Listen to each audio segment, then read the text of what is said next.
그 채우리 선생이 진짜 이 집안의 잃어버린 아들이었다고. 어쩐지 어머니, 아버지가 요즘 이상하다 했어? 그런데 이걸 어머니가 알게 되면 우리 현성씨가 아니라 채우리 선생이 장남이 되니까 병원을 다 물려받는 거 아니야? 그건 절대 안 돼. 혹시 모르니 사진을 찍어놔야겠어. 이걸 빌미로 유산을 더 받을 수도 있겠어. 동시에 한진태는 집에 차키를 두고 온 것을 떠올리고 다시 집으로 들어옵니다. 그런데 그 잠깐 사이에 서재의 문을 열려있는 것을 보고 한진태는 당황합니다. 자신은 중요한 서류를 항상 서재에 숨겨놓기 때문에 서재 문단속 하나는 철저히 하기 때문입니다. 심지어 지금 서재에는 자신의 앞으로의 인생이 바뀔 수도 있는 유전자 검사지가 있습니다. 화가 잔뜩 난 한진태는 소리를 지르며 서재로 뛰어갑니다. 누가 내 서재에 말도 없이 들어온 거야? 집에서 쫓겨나고 싶어. 한진태는 휴대폰으로 서류를 찍고 있는 진나영을 발견하고 당황합니다. 당황스러운 것은 진나영도 마찬가지였죠. 시치미를 떼고 변명하기 시작합니다. 아버님 서재에 꽃을 꽂아서 놔뒀는데 잘 있나 확인하려고 들어왔어요. 지금 그걸 믿으라는 거냐? 그 서류를 찍는 소리를 다 들었는데. 무슨 서류요 아버님? 이 유전자 검사죠? 아버님도 당당할 거 없으실 텐데요? 채우리 선생이 잃어버린 아들임을 알면서도 어머님께 말씀 안 드렸죠? 너 지금 나를 협박하는 거냐? 집에서 쫓겨나고 싶어. 며느리가 시아버지를 협박하는 모습에 한진태는 당황했습니다. 왜냐하면 채우리가 현우임을 알면서도 김마리에게 말하지 않은 것은 사실이고 여태 김마리가 정신이 이상한 상태라고 아들과 며느리에게 말해왔기 때문이죠. 며느리가 이를 김마리에게 말한다면 자신이 저지른 악행이 드러나고 천벌을 받을 것이 뻔하기 때문이죠. 기세에서 밀리면 안 된다고 생각했는지 한진태는 충격적인 행동을 하게 됩니다. 화가 머리끝까지 나 이성의 끈이 끊겨 며느리의 뺨을 때려버리고 맙니다. 진나영은 당황하고 뺨을 부여잡고 울면서 나가버립니다. 구독과 좋아요는 제게 큰 힘이 됩니다. 한진태는 고민 중입니다. 이제는 부정할 수도 없이 채우리 선생이 어릴 적 잃어버린 현우인 것이 확정인 상황입니다. 병원의 의료사고 피해자가 병원에서 난동을 부렸고 이 과정에서 채우리 선생이 다쳤습니다. 여기서 흘린 피를 가지고 김마리 몰래 유전자 검사를 했고 결과는 놀라웠습니다. 무려 99%의 일치율을 보여 새로운 대책이 필요해진 상황입니다. 아내인 김마리는 천류는 끊을 수 없다는 말을 증명하듯이 채우리 선생에게서 강한 이끌림을 느끼고 있고 채우리 선생이 우리 현우가 아닐까 의심하고 있습니다. 이미 집에 초대하여 현우의 방까지 보여주었고 채우리가 김마리의 친아들임이 밝혀지는 것은 시간 문제인 것으로 보입니다. 한진태는 여기서 이제라도 솔직하게 채우리가 현우가 맞고 우리가 다시 데려와야 한다고 솔직하게 고백할지 잠깐 생각합니다. 하지만 현우는 한진태의 친아들이 아니고 김마리가 다른 남자와 낳은 아이입니다. 그래서 본능적으로 자신이 가지고 있는 해들병원을 물려주고 싶지 않다는 생각을 합니다. 결국 김마리에게 사실대로 밝히지 않고 채우리가 현우임을 영원히 숨기고 김마리에게서 떨어뜨릴 계획을 하게 됩니다. 채우리를 해들 병원에서 해고해버릴까? 아니야, 별다른 이유가 없으면 문제가 될 거야. 우선분원으로 보낸 이후에 어떻게든 아내의 눈에 안 띄게 만들어야겠어. 한편 한진태가 막무가내로 현우의 방을 없애버린 바람에 그토록 권하던 자식의 방이 생긴 진나영은 행복합니다. 부잣집에 시집와서 아이도 생겼으니 이제 아이만 무사히 낳으면 자신이 그토록 권하던 신분 상승이 일어나는 셈입니다. 하지만 그 천박한 본성은 어디 가지 않는 모양입니다. 틈만 나면 한진태와 김마리의 통화를 엿듣고 방에 몰래 들어가는 습관을 가졌습니다. 한진태가 집을 비운 사이 진나영은 또 한진태의 서재에 들어갔고 결국 충격적인 정보를 봐버립니다. 바로 한진태가 의뢰한 김마리와 채우리의 유전자 검사 결과지입니다. 그 채우리 선생이 진짜 이 집안의 잃어버린 아들이었다고. 어쩐지 어머니, 아버지가 요즘 이상하다 했어? 그런데 이걸 어머니가 알게 되면 우리 현성씨가 아니라 채우리 선생이 장남이 되니까 병원을 다 물려받는 거 아니야? 그건 절대 안 돼. 혹시 모르니 사진을 찍어놔야겠어. 이걸 빌미로 유산을 더 받을 수도 있겠어. 동시에 한진태는 집에 차키를 두고 온 것을 떠올리고 다시 집으로 들어옵니다.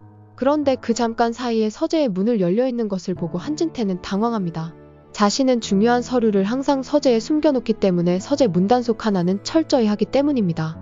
심지어 지금 서재에는 자신의 앞으로의 인생이 바뀔 수도 있는 유전자 검사지가 있습니다. 화가 잔뜩 난 한진태는 소리를 지르며 서재로 뛰어갑니다. 누가 내 서재에 말도 없이 들어온 거야? 집에서 쫓겨나고 싶어. 한진태는 휴대폰으로 서류를 찍고 있는 진나영을 발견하고 당황합니다. 당황스러운 것은 진나영도 마찬가지였죠. 시치미를 떼고 변명하기 시작합니다. 아버님 서재에 꽃을 꽂아서 놔뒀는데 잘 있나 확인하려고 들어왔어요. 지금 그걸 믿으라는 거냐? 그 서류를 찍는 소리를 다 들었는데. 무슨 서류요 아버님? 이 유전자 검사죠? 아버님도 당당할 거 없으실 텐데요? 채우리 선생이 잃어버린 아들임을 알면서도 어머님께 말씀 안 드렸죠? 너 지금 나를 협박하는 거냐? 집에서 쫓겨나고 싶어. 며느리가 시아버지를 협박하는 모습에 한진태는 당황했습니다. 왜냐하면 채우리가 현우임을 알면서도 김마리에게 말하지 않은 것은 사실이고, 여태 김마리가 정신이 이상한 상태라고 아들과 며느리에게 말해왔기 때문이죠. 며느리가 이를 김마리에게 말한다면 자신이 저지른 악행이 드러나고 천벌을 받을 것이 뻔하기 때문이죠. 기세에서 밀리면 안 된다고 생각했는지 한진태는 충격적인 행동을 하게 됩니다. 화가 머리끝까지 나 이성의 끈이 끊겨 며느리의 뺨을 때려버리고 맙니다. 진나영은 당황하고 뺨을 부여잡고 울면서 나가버립니다. 진나영은 빨갛게 된 얼굴을 필사적으로 숨기며 하루 종일 침대에 누워 있습니다. 한현성은 집에 돌아왔는데 평소라면 자신을 반겨주던 아내가 보이지 않아 의아해합니다. 침실에 올라가서 어디 아프냐며 이불을 들추자마자 한영성은 빨갛게 물든 진나영의 얼굴을 발견합니다. 얼굴이 어쩌다가 이렇게 된 거야? 누구한테 맞기라도 했어? 진나영의 우물쭈물 고민하는 모습에 한현성은 인상을 쓰며 추궁합니다. 결국 진나영은 오전에 한진태와 있었던 일을 말하고, 한현성은 실시간으로 표정이 굳어갑니다. 정말 멍청합니다. 전말이 밝혀지면 자신이 협박한 것이 들킬 게 뻔한데요. 진나영은 자신의 잘못은 쏙 빼고 서재에 들어갔다는 이유만으로 한진태가 자신을 이렇게 만들었다며 눈물을 보입니다. 한현성은 언성을 높이며 1층으로 내려가 한진태를 부릅니다. 아버지가 어떻게 이러실 수가 있어요? 침대에 누워있던 김마리는 밖에서 자신의 아들이 소리 지르는 걸 듣고 일어납니다. 폭탄이 터지기 직전입니다. 거실에 모인 한진태 가족, 한진태는 머리가 깨질 것 같습니다. 일이 어쩌다가 이렇게 된 건지. 결국 이 상황을 거짓말을 통해 빠져나가려고 합니다. 진나영이 내 서재에 몰래 들어가서 우리 병원의 기밀 서류를 찍고 있었다. 이 서류가 퍼지면 병원의 평판과 직결되는 일이기에 화를 너무 낸 것 같다. 김마리는 이 말을 듣고 속으로 생각합니다. 이사장인 내가 모르는 기밀 서류가 있다고? 뭔가 수상한데. 역시 김마리입니다. 한진태의 뻔뻔한 거짓말에 속지 않고 전곡을 찌릅니다. 이사장인 제가 모르는 기밀 서류가 또 있나요? 사진을 찍었다면 그 사진 좀 보자 가져와봐. 진나영은 끝까지 핸드폰을 숨기려 했지만 결국 앨범을 보여주게 됩니다.